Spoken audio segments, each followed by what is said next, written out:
rede neural artificial é um modelo computacional inspirado no mecanismo de neurônios, sinapses e reforços. Existem outros modelos computacionais bioinspirados, como os algoritmos genéticos, as colônias de formigas. Inclusive, a própria orientação a objetos, o paradigma de programação orientada a objetos, é fortemente inspirado na biologia também. No caso da rede neural artificial, que nós vamos chamar aqui de RNA ou simplesmente de rede neural, o que nós fazemos é simular de forma bem simplificada o comportamento do cérebro dos animais. E onde que esse modelo é aplicado? Ele é bastante usado na classificação de padrões, que é um dos temas dos trabalhos propostos nesse curso. Nós também usamos as redes neurais artificiais para aproximar funções e identificar sistemas. Nesse caso, geralmente se obtém um modelo caixa preta, que é aquele cuja estrutura interna é complexa e não é levada em consideração. Então, ele se limita à questão dos estímulos e respostas. Ele modela o mapeamento de entradas e saídas, mas você não consegue, por exemplo, determinar a expressão analítica, né, desse tipo de modelo. Se a entrada for o tempo, ou uma das entradas for o tempo, nós também podemos usar esse modelo para fazer uma predição. Eu posso treinar uma rede neural com uma série temporal e depois usar o modelo inferido pela rede neural, ele fica armazenado nos pesos sinápticos da rede, né? Eu posso usar esse modelo para prever respostas futuras, né, do sistema. E também extrapolação. Eu treino uma rede considerando uma certa faixa para as entradas e depois tento aplicar outras faixas, né? Não necessariamente associadas ao tempo. Nós também podemos usar redes neurais artificiais em sistemas de otimização, aprendizagem de máquina e deep learning. E aí, nesse caso, o modelo de redes neurais é o mais usado, né? E, finalmente, para o agrupamento de dados, que também é um tema de um dos trabalhos da disciplina. Em relação a outras abordagens, as redes neurais apresentam um conjunto de vantagens.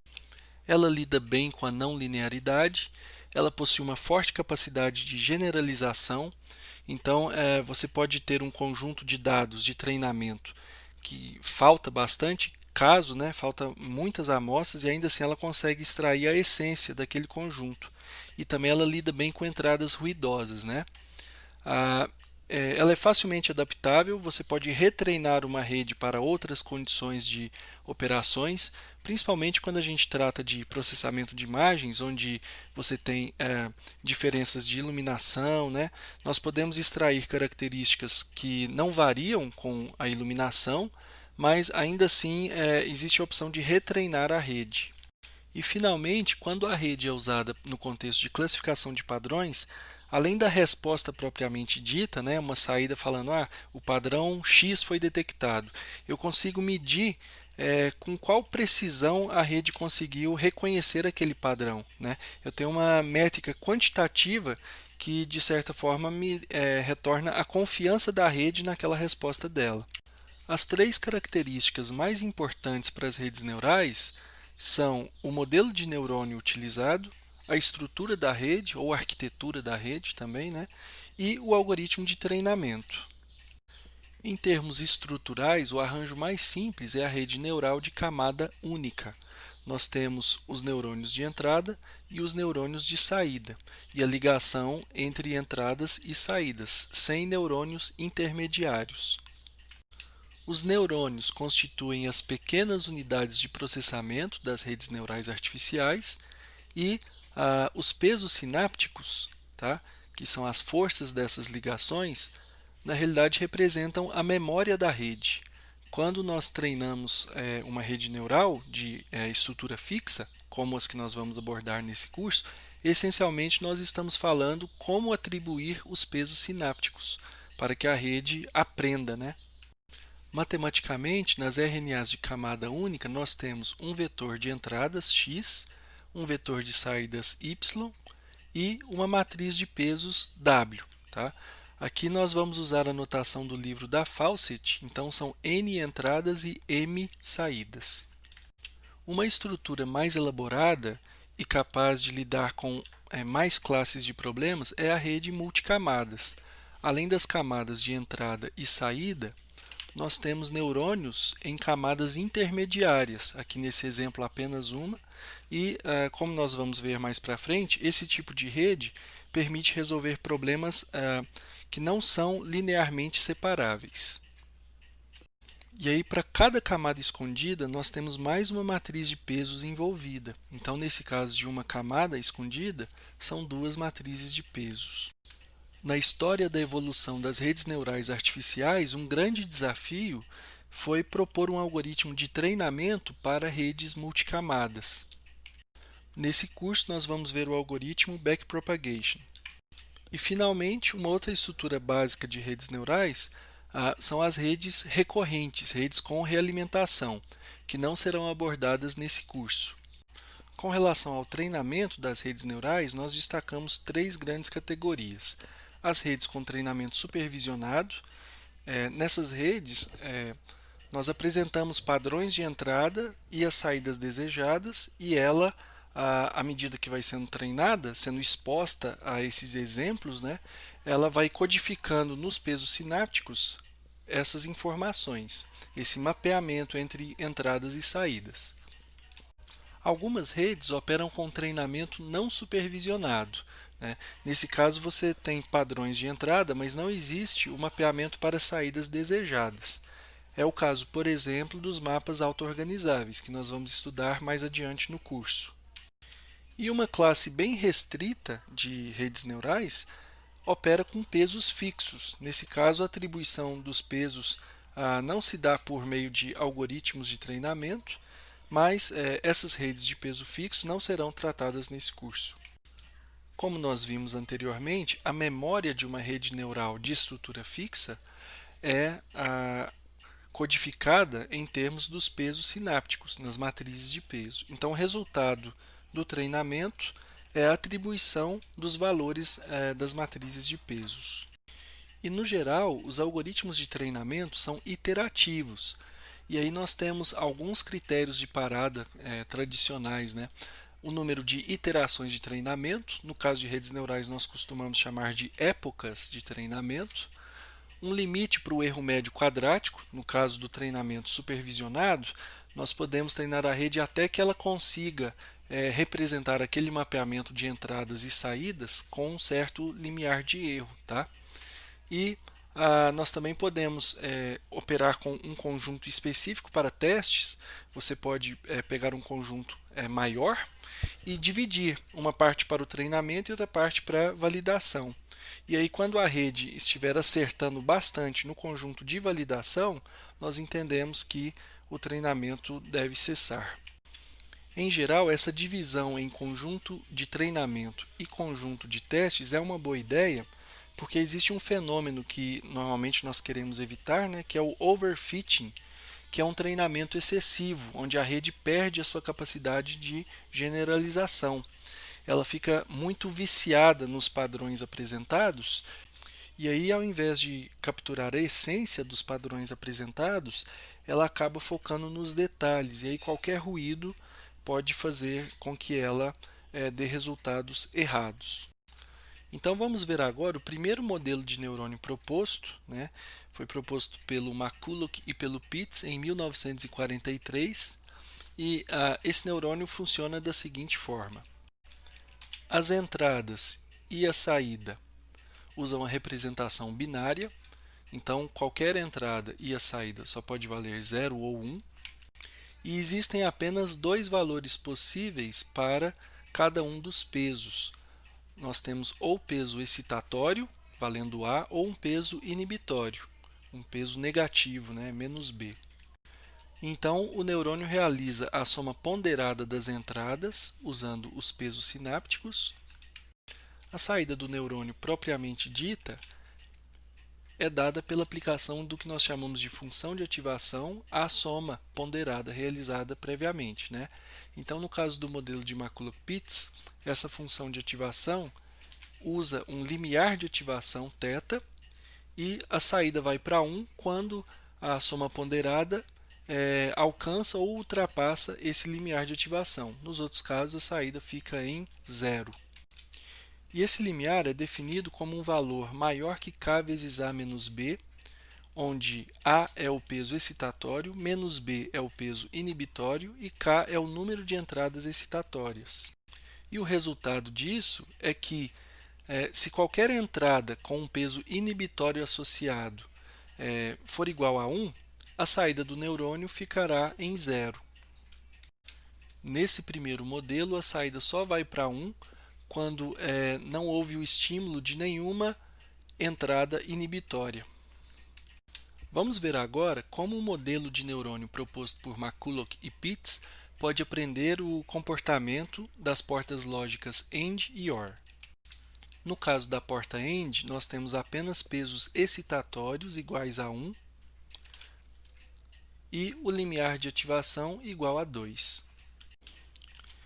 Então, quando x1 vale 0 e x2 vale 0, nós vamos ter 0 vezes 1 mais 0 vezes 1. Então, a entrada líquida no neurônio de saída é 0, portanto, a saída dele vai para 0, conforme a tabela verdade. No caso x1 igual a 0 e x2 igual a 1, nós vamos ter aqui na entrada líquida 0 vezes 1, 0. 1 vezes 1, 1. Então, a entrada líquida agora já deu 1. Só que 1 ainda não excede o limiar de ativação, que era θ igual a 2. Portanto, a saída continua em nível lógico baixo. Já no caso onde x1 é igual a 1 e x2 é igual a 0, é a mesma coisa, só muda de onde vem essa contribuição, né? Continuamos tendo 1 na entrada líquida, portanto, saída 0. E, finalmente, nesse último caso, x1 igual a 1 e x2 igual a 1, nós vamos ter 1 vezes 1, 1, mais 1 vezes 1, 1. Então, entrada líquida no neurônio de saída, 2. 1 vezes 1 mais 1 vezes 1, que é igual ao threshold. Portanto, nesse caso, nós teremos saída 1. Vamos ver agora o caso da porta lógica OR. Quando as duas entradas valem 0, não tem nenhuma entrada líquida no neurônio de saída, portanto, a saída também vai para 0. Depois, quando nós temos x1 igual a 0 e x2 igual a 1, a contribuição desta entrada para a entrada líquida do neurônio de saída é 0. No entanto, como x2 é igual a 1, 1 vezes 2, 2. 0 mais 2, 2, que já é igual ao threshold, portanto, a saída vai para 1. E, finalmente, x1 igual a 1, x2 igual a 0, nós vamos ter o mesmo caso, né? Só muda de onde vem cada contribuição. Agora, o 2 é resultante da entrada x1 e a entrada x2 contribuiu com 0. Mas eu continuo tendo a saída maior ou igual a threshold. Portanto, saída igual a 1. Saída não, a entrada líquida, né? Maior ou igual a threshold. E a última linha aqui da nossa tabela verdade, os 2 igual a 1. 1 vezes 2, 2. 1 vezes 2, 2 também. Entrada líquida no neurônio de saída, 4. 4 é maior ou igual a 2, portanto, a saída igual a 1. Como esse sistema tem duas variáveis de entrada, nós vamos representar aqui no plano as regiões referentes a cada cenário, tá? Então, vamos focar aqui no que seriam os quadrantes do plano cartesiano. Essa aqui é a região com x2 igual a 0, x1 igual a 0. Aqui nós temos x1 igual a 0, x2 igual a 1. Aqui nós temos x1 igual a 1 e x2 igual a 0. E aqui x1 igual a 1 e x2 igual a 1. Vamos agora anotar aqui as saídas, né, para cada um desses casos. Na porta AND nós temos 0, 0, 0 e 1. E na porta OR nós temos 0, 1, 1 e 1. Nesses dois casos, tá, de problemas no R2, eu consigo definir uma reta que separa as regiões né, com os diferentes valores da saída. Então aqui abaixo da reta, vamos dizer assim, eu tenho a região com os zeros e aqui acima dela a região com o 1. A mesma coisa para a porta OR. Quando isso ocorre, no caso do R2 é com uma reta, no R3 seria com um plano, mas quando eu consigo fatiar as diferentes classificações, né, com apenas uma reta, eu falo que eu tenho um problema linearmente separável. Via de regra, as redes neurais de camada única só conseguem resolver problemas linearmente separáveis. No caso da porta XOR, eu tenho um problema que não é linearmente separável. Eu não consigo desenhar uma reta dividindo aqui em duas regiões, né, as saídas, os dois valores possíveis para as saídas. Eu precisaria de duas retas para fazer essa separação. Vamos ver agora uma possível rede multicamada com uma camada escondida, uma camada intermediária, que resolve esse problema da porta XOR. Quando x1 vale 0 e x2 vale 0, a entrada líquida em cada um desses neurônios, Z1 e Z2, vai ser também 0. 0 vezes qualquer coisa, 0. E, pelo mesmo motivo, a entrada líquida aqui no neurônio Y também vai ser 0. Portanto, a saída estará em 0. Já no caso onde x1 vale 0 e x2 vale 1, vamos fazer as contas aqui para ver a saída final, tá? No neurônio Z1, nós teremos 0 vezes 2, que dá 0, mais 1 vezes menos 1, que dá menos 1. No neurônio Z2, nós temos 0 vezes menos 1, que dá 0, mais 1 vezes 2, que dá 2.